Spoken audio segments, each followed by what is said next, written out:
Let's get over to Sydney, where Gavin Wendt is standing by. He's the founding director and a senior resource analyst for MineLife. Gavin, good morning.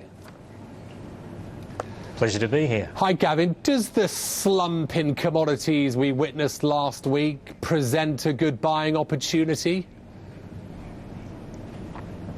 Well, I think it does, but I think it's important to bear in mind that over the next couple of months, I think as you pointed out just a moment ago, that typically Northern Hemisphere summer period is typically quiet, and I think that was what was being alluded to with respect to the recovery in commodities in the second half of the year. I don't think for most commodities we're going to see a significant immediate bounce back.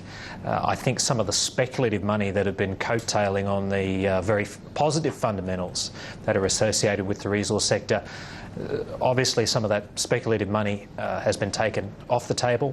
I think it's going to be parked for probably a couple of months, and it won't be until the second half of the year that I think we're going to see significant recovery in some of those commodities and some of those equities. But having said that, I think with respect to things like gold, with respect to oil and coal and the other bulk commodity, iron ore, I think we're going to see a continuation of the very positive fundamentals even over the next few months with respect to those commodities. You talk about speculative money, Gavin, and one commentator, Michael Arenstein from Market Field Asset Management, he says that commodities are at the start of a bear market that may be as long as 5 to 10 years. And he says it's similar to the last days of the tech bubble. I mean, what's the risk that he's correct?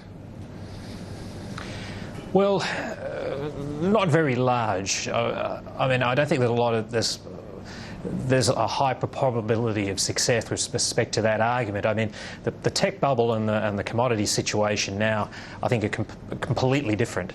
If you have a look at the fundamentals, not a lot has changed over the last 2 weeks with regards to the price corrections. The fundamental drivers are still there. Emerging economies, forget US, and even for the moment, forget Western Europe. It's the emerging economies in Asia in particular that are driving commodity demand. At the same time, it's not just demand, it's the supply side restrictions that have, I guess, exacerbated the situation over the past few years. Now, those dynamics in the market haven't changed. It's a very different situation from what we saw back in the tech bubble, where we had a lot of business with, I wouldn't even say shaky foundations. I don't think there were any foundations, any fundamentals whatsoever. So I think we're talking about two completely different situations. Gavin, give us your top picks. I mean, silver's been in the spotlight, hasn't it? I mean, but before last week, it had doubled over the last year, but the margin requirements certainly put an end to that last week. Where do the likes of silver go from here?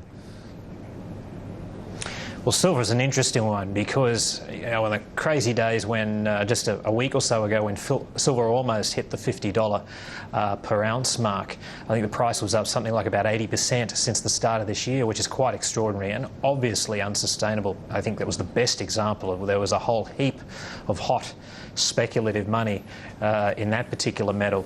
But at the start of the year, I said that silver prices would probably consolidate at around about the $30 per ounce mark, maybe a little bit above.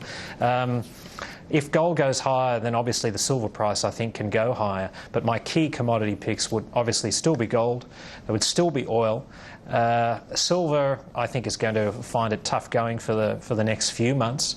But I would also look at copper. I think in the second half of the year, I think we're going to see a significant bounce back in copper. It's the bellwether commodity as far as the world economy is concerned, and emerging markets have got a voracious appetite for copper at the present time, and that's not going to change. Gavin, thanks a lot. Thanks for joining us today. Gavin Wendt there. Gold, oil and copper, his top picks. Gavin there speaking to us live from Sydney.